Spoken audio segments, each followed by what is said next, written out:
Assalamualaikum warahmatullahi wabarakatuh. Selamat pagi dan salam sehat. Perkenalkan, nama saya Kartika Primasari. Saya selaku dosen dari program studi Teknik Budidaya Perikanan Politeknik Kelautan dan Perikanan Sidoarjo. Saya adalah salah satu peserta sertifikasi dosen gelombang 1 pada tahun 2025. Video ini saya buat sebagai salah satu unjuk Tridharma perguruan tinggi pada bidang pengajaran. Salah satu mata kuliah yang saya ampu di program studi Teknik Budidaya Perikanan pendidikan vokasi ini adalah mikrobiologi perairan, di mana mata kuliah ini merupakan mata kuliah wajib pada taruna semester 1 dengan bobot 3 SKS. Yang dimana rinciannya adalah 16 kali tatap muka pertemuan, 14 kali tatap muka, dan 2 kali masing-masing adalah dari UTS dan juga UAS. Capaian pembelajaran mata kuliah mikrobiologi perairan meliputi taruna mampu mengidentifikasi ruang lingkup mikrobiologi perairan. Taruna mampu menjelaskan dan melakukan identifikasi teknik isolasi mikroba dan juga sterilisasi. Taruna mampu menjelaskan mikroorganisme menguntungkan dan mikroorganisme merugikan pada perairan.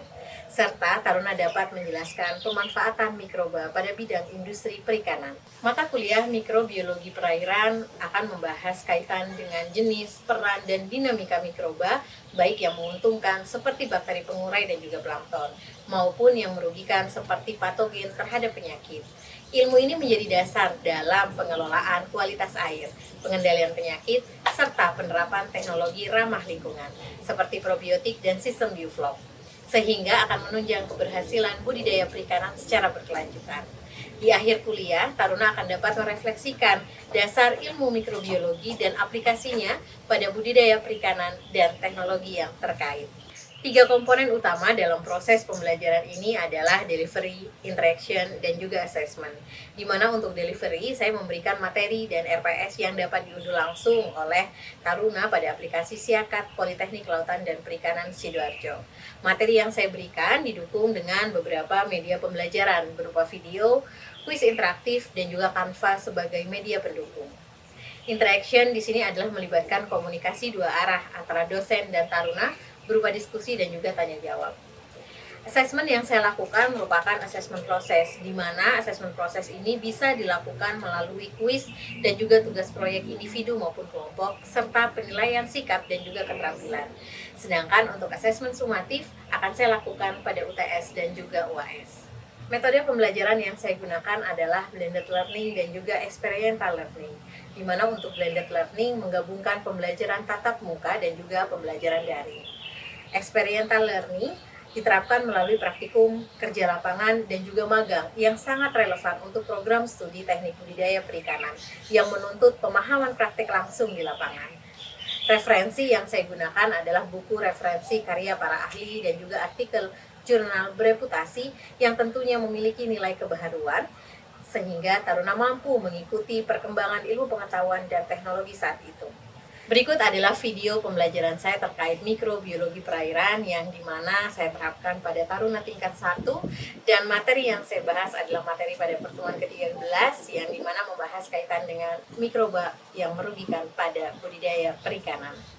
Baik, Assalamualaikum warahmatullahi wabarakatuh. Waalaikumsalam warahmatullahi wabarakatuh. Alhamdulillah semuanya dalam kondisi sehat sehingga pada sore hari ini kita bisa bertemu ya dan berkumpul lagi di ruangan ini untuk perkuliahan mikrobiologi perairan pada pertemuan ke-13 yang dimana pada hari ini gua akan membahas kaitan dengan mikroba yang merugikan pada budidaya perikanan.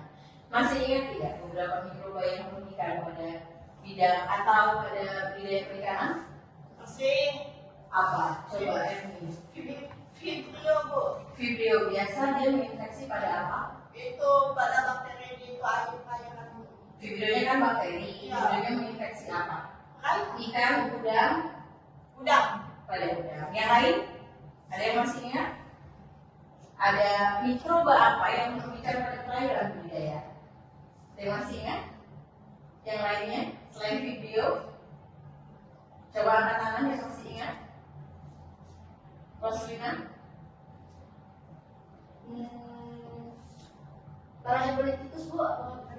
Vibrio parahemoliticus benar. Yang lain ada lagi? Bella? Ya tahu, Bu. Belum tahu? Belum tahu. Belum tahu. Oke, beberapa mikroba yang merugikan pada perairan itu yang pertama ada video. Video ini banyak sekali ya. Ada video chlorella, ada video Paracimoloticus dan Amphioticus yang memang umum dikenal di bidang budidaya. Ada juga Aeromonas hydrophila dan juga ada beberapa kelompok jamu. Ya, tapi untuk materi kali ini karena memang untuk program studi teknik budidaya perikanan ada concern yang pada bidang payung, sehingga ibu akan mengambil objeknya adalah udang, yang dimana kelompok bakteri yang paling banyak menyerang pada udang adalah kelompok dari bakteri Vibrio.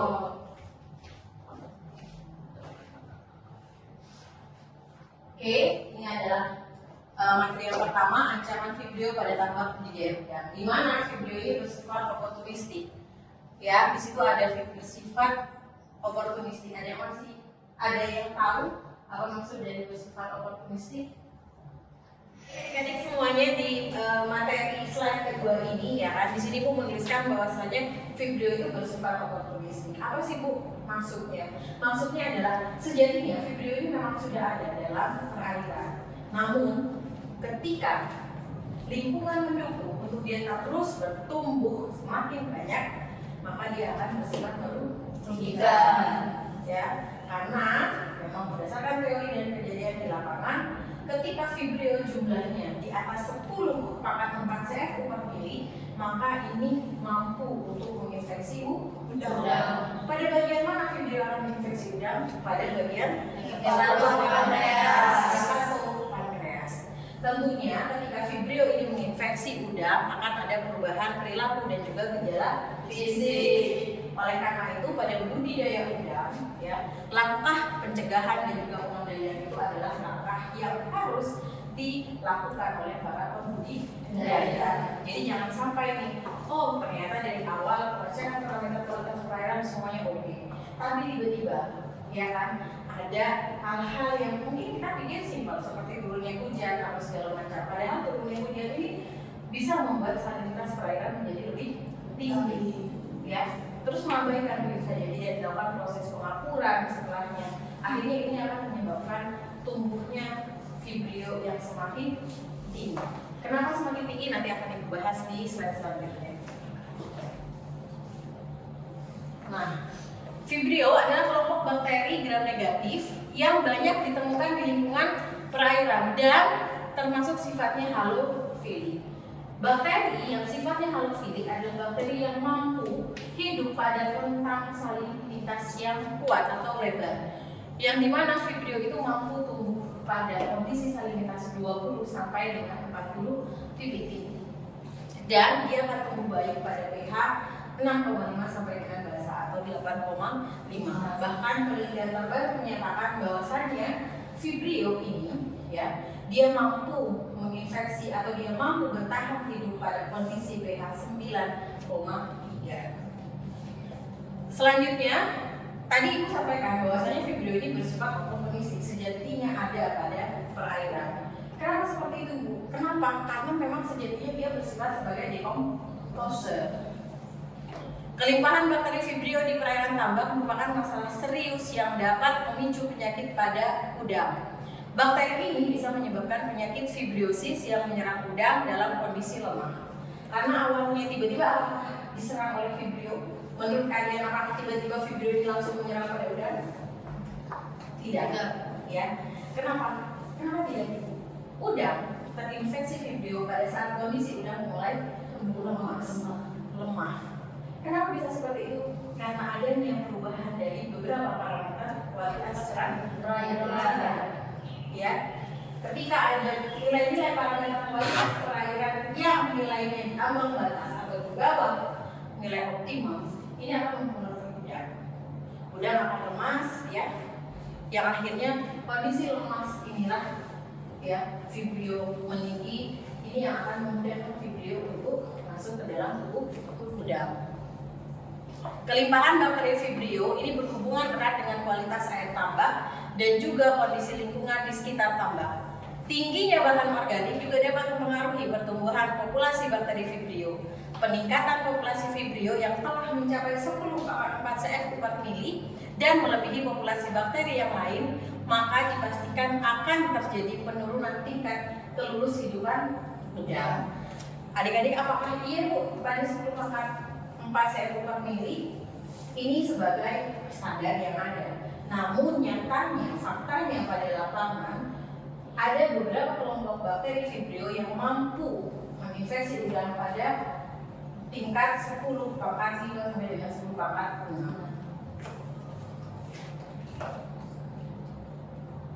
Ini adalah metode dan monitoring dinamika Vibrio di beberapa perusahaan atau di beberapa para pembudidaya. Setiap minggu dilakukan monitoring pengecekan bakteri Vibrio dan tentunya pengecekan ini dilakukan pada skala RT.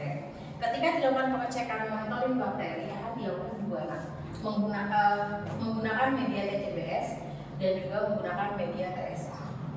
Media TCBS ini adalah media selektif, media yang memang hanya kelompok Vibrio saja yang mampu tumbuh. Sedangkan media TSA, ya, ini bisa dikatakan media diferensial umum. Kenapa diferensial umum? Karena memang media ini media yang khusus ditumbuhkan untuk bakteri-bakteri yang memang tahan hidup pada kondisi payau sampai dengan saling begitu. Lalu setelah itu akan dilihat berapa nilai total Vibrio yang tumbuh dan juga nilai total bakteri non Vibrio yang tumbuh. Di sini di gambar tersebut sudah ada perbedaan warna koloni pada Vibrio. Ada koloni yang berwarna kuning, ada juga yang berwarna serupa dengan media agarnya. Ya, di mana di sini sudah dijelaskan bahwa koloni kuning, ya, ini adalah kelompok dari Vibrio chlorella yang dia mampu menfermentasi sukrosa sehingga dia mampu merubah warna media menjadi kuning dan dia akan menyebabkan kondisi pH pada perairan menyebabkan asam. Sedangkan kalau koloni hijau ini adalah dari kelompok Vibrio parahemolitikus yang dimana dia tidak dapat fermentasi sukrosa, tapi ya dia dapat menyebabkan infeksi masuk yang bisa masuk melukai pada bagian eksoskeleton si udangnya. Nah, sehingga ada beberapa kaitan tentang parameter kualitas perairan yang berhubungan erat dengan kondisi Vibrio. Di mana yang pertama, parameter kualitas perairan ini menjadi faktor penting dalam budidaya udang faname. Yang kedua, monitoring kualitas air ya dapat dilakukan dengan deteksi dini dari Vibrio pada tambak udang faname. Dan perubahan parameter kualitas perairan tambak memiliki keterkaitan yang kuat sehingga langkah pengendalian itu penting untuk dilakukan.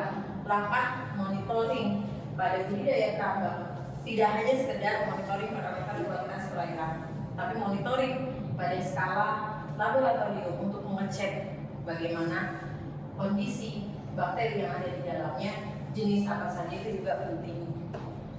Penyakit yang disebabkan oleh bakteri Vibrio itu terjadi ketika inang, patogen dan lingkungan itu tidak seimbang. Populasi Vibrio yang tinggi dan tidak dapat ditekan akan menyebabkan kondisi yang beresiko. Di sini sudah Ibu sampaikan bahwasanya memang berdasarkan teori ya dan juga fakta pada lapangan paling banyak Vibrio mulai menginfeksi ketika jumlahnya 10/4 CF per mili. Tapi ingat, jangan berpatokan pada 10/4 CF per mili. Tapi patokan kita tadi ada media TSA, media pertumbuhan yang bisa tumbuh selain non-Vibrio. Prinsipnya begini pada kondisi di lapangan, nilai Vibrio tidak boleh di atas 1% dari nilai yang non-Vibrio. Karena lebih tinggi 1% aja, maka ini mampu infeksi udang.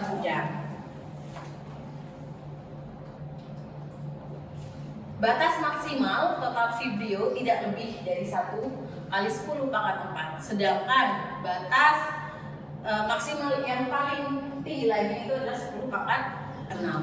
Penanganan Vibrio dapat dilakukan dengan melihat perbandingan total Vibrio count dan juga total bakteri count yang tidak melebihi 1%.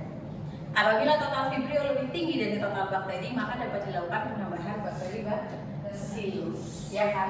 Kemarin kita sempat melakukan kegiatan praktek kerja masyarakat, kita melihat bagaimana masyarakat ini berbudidaya udang faname. Kalian melihat betul bahwasanya pada saat itu ada penambahan probiotik, ya kan? Sempat kita tanyakan, penambahan probiotik ini fungsinya untuk apa? Bapaknya menjawab apa? Oh, untuk stabilitas parameter kualitas perairan. Salah satunya penambahan probiotik ini adalah untuk ini. Benar, menstabilkan kondisi parameter kualitas perairan. Tapi lebih, kalau di dalamnya penjelasannya lebih kepada bagaimana kondisi bakteri yang lainnya ini mampu menekan pertumbuhan Vibrio. Kalau kita lihat pada probiotik itu banyak mengandung Bacillus, ya. Nah, Bacillus ini merupakan agen bakteri yang dia mempunyai senyawa metabolit sekunder namanya bakteriosin yang mampu menekan pertumbuhan Vibrio. Sehingga dilihat dulu apa ini penyebabnya. Jadi jangan langsung kayak Vibrionya tinggi terus habis itu diaplikasikan ke Bacillus gitu. Tapi kita lihat juga parameter yang lainnya. Apakah terjadi perubahan parameter yang lainnya? Tapi pasti yang harus diingat, ketika nilai Vibrio sudah mulai tinggi pada perairan, maka kondisi perairan menyebabkan asam. Oke, dari ini ada yang mau ditanyakan? Silakan. Mungkin ada yang ingin ditanyakan apa? Saya, Bu. Ya, Erni. Ini kan Bu, kalau di lapangan kan itu kan di udang kan Bu ada kincirnya itu. Nah itu kan mengajuk ya Bu ya. Semisalnya kalau kita ambil di satu titik itu, apakah di tengahnya itu lebih banyak Vibrionya atau yang di samping kayak misalnya di pintu keluar air? Di pintu keluar air. Oke. Selama pertama ya, kincir ini kan tidak hanya satu. Jumlah kincir ini kan harus memenuhi populasi udang yang ada di dalamnya, ya. Pengambilan sampel tidak cukup hanya satu.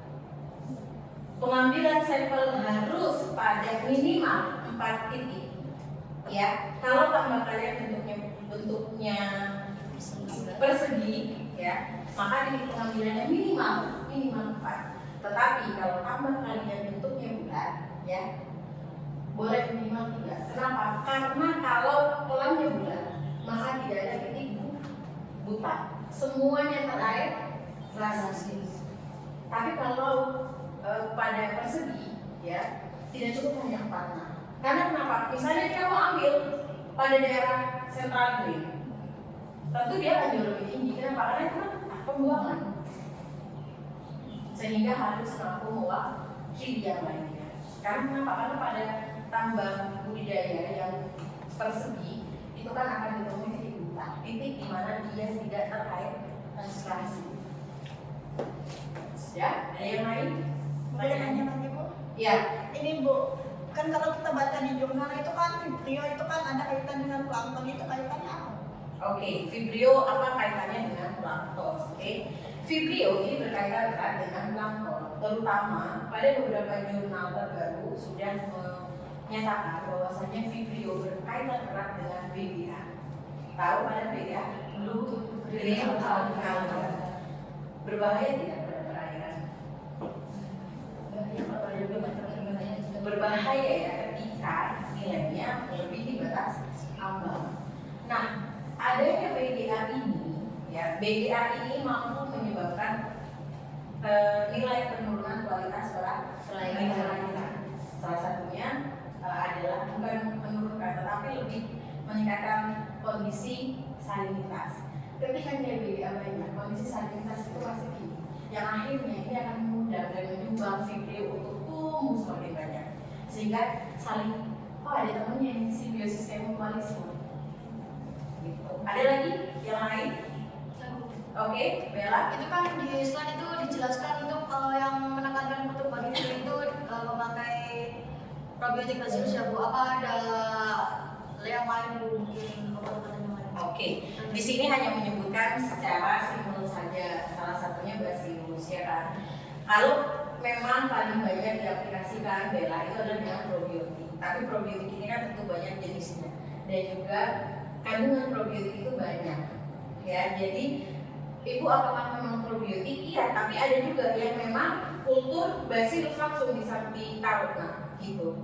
Tapi kalau probiotik ini kan memang mikroba-mikrobanya kan sudah terpilih, mikroba yang menguntungkan, yang memang dia mampu bertahan atau mampu menekan pertumbuhan dari mikroba yang merugikan. Jadi kalau praktek kemarin kita perbanyakkan probiotik itu berbeda, jadi kita membuat probiotik. Kalau praktek kemarin perbanyakkan probiotik, kita hanya memperbanyakkan dari jumlah probiotik si sampel A atau tipe A. Tapi kalau kita membuat probiotik, kita harus cari mikroba apa saja nih yang bagus di perairan. Setelah itu antar mikroba harus diuji supaya tidak menyebabkan sifat antagonis. Karena kan probiotik itu kan kumpulan dari beberapa mikroba yang ada di dalamnya. Nah, jangan sampai antar mikroba ini merugikan. Ada lagi yang lain? Ya, prosedur. Bu, di situ kan ada batas maksimal itu kan 10 dari 10 paket 4 ya. Oke. Jika hasilnya saat itu 10 paket 1 itu bagaimana? 10 paket 1. Tidak ada masalah selama nilai TVC nilai TVC-nya lebih tinggi daripada nilai TVC. Justru kalau 10 paket 1 itu menandakan kondisi kualitas perairan bagus, ya. Tapi ingat, tidak hanya dilihat dari Vibrio, kan masih banyak parameter kualitas perairan yang lain. Oke, Vibrionya 10 pangkat 1, tapi ternyata apa? Ada dinoflagellata yang tumbuh dengan sangat banyak, percuma, ya. Tapi karena ini bahasan kita adalah Vibrio, kita fokus ke Vibrio. Cuma yang perlu ditekankan, ingat, budidaya tambak udang faname tidak hanya berbicara tentang Vibrio, ya, berbicara pada mikroba yang lainnya. Ada lagi pertanyaan? Oke. Kalau misal di pemberian itu udah banyak videonya Bu, apakah nanti pas waktu ditambah itu juga berpengaruh dalam budidaya? Oke, banyak Vibrionya. Bisa dilakukan pengecekan karena pada tahap pembenihan ada yang namanya pengecekan, atau ketika kita membeli benur udang itu pastinya harus memiliki sertifikat SPF, spesifik pathogen free. Itu bisa dicek pada departemen PPS apakah terdeteksi adanya Vibrio atau tidak. Ketika terdeteksi adanya Vibrio, tidak layak untuk dijual. Tidak layak untuk dijual, kenapa? Karena berarti membohongi konsumen dong. Oleh karena itu makanya ketika pada skala pembenihan perlu dilakukan pengecekan. Kalian menjual benur, misal si Dina mau jual benur, ya kan? Wah, dia mau jual benur ke BLAB udah aman, dia udah punya sertifikat SPF. Salah satunya di dalamnya adalah Vibrio, bebas dari penyakit vibriosis, ya kan? Ketika setelah itu sampai ke Bella lakukan pengecekan. Ternyata bohong, ada kandungan Vibrio pada hepatopan beres, gitu, ya. Bahkan Vibrio sekarang tidak hanya badan berat. Kondisi terbaru bulan lalu, kalau kalian mengikuti TikToknya Ketambang Solo, Vibrio ada pada pakan, sehingga menyebabkan melonjaknya nilai Vibrio pada perairan. Kenapa? Karena dalam proses pembuatannya tidak secure. Oke? Ada lagi? Sudah? Baik. Terima kasih untuk materi pada hari ini karena sudah mengikuti dengan baik. Selanjutnya kita akan masuk pada kegiatan praktikum, ya. 1 jam ke depan kita akan melakukan teknik isolasi bakteri Vibrio, yang dimana sampelnya akan kita ambil di tambak ikan nila saling kita. Ya, baik, terima kasih. Sekian, wassalamualaikum warahmatullahi wabarakatuh. Waalaikumsalam warahmatullahi wabarakatuh. Demikianlah video pembelajaran yang saya buat, di mana video ini sebagai salah satu unjuk penilaian Tridharma Perguruan Tinggi pada bidang pengajaran. Terima kasih. Wassalamualaikum warahmatullahi wabarakatuh.